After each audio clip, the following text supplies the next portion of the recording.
All right, in this video, I'm going to be changing the spark plug on the snowblower that was on the side of the road. You can still see it's got the free sign on the snowblower. The spark plug I got for this is an RJ19LM, and it is a Champion branded plug. And I've got a 13/16 inch spark plug socket. The spark plug sockets have that rubber inside of them. You don't necessarily need it, but obviously it's preferred. And it's pretty easy to get these out. They have a really short thread on them.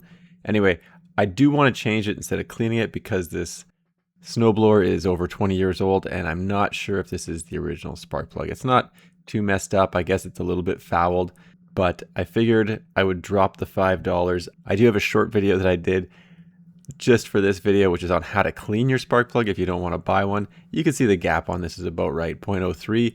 But if you want to clean it, link in the description on how to do that instead of buying a new one. But again, this one is possibly 20 years old. Now this is a sort of a supplementary step.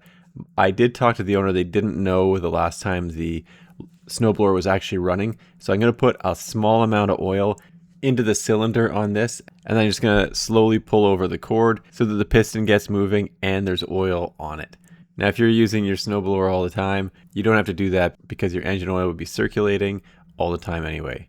No real difference between these plugs other than one is brand new and one's a little bit older. And before I put the new one in, I'm just going to check the gap on it. And it is also about 0.03, which is where it should be according to the manual on this.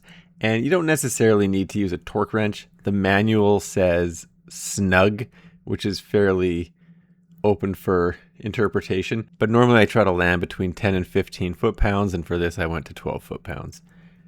And the final step I'm going to do is to add dielectric grease into the spark plug boot. And to put the dielectric grease into the spark plug boot, I'm just using a Q-tip. So grease up the Q-tip and then put it into the boot, grease up the boot. Nothing too challenging there.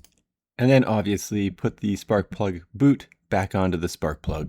And that's just how easy it is. If you're only replacing the plug, it should be less than 5 minutes. If you're going to clean it, maybe add another 5. Anyway, thanks for checking out my video. Don't forget to like and subscribe.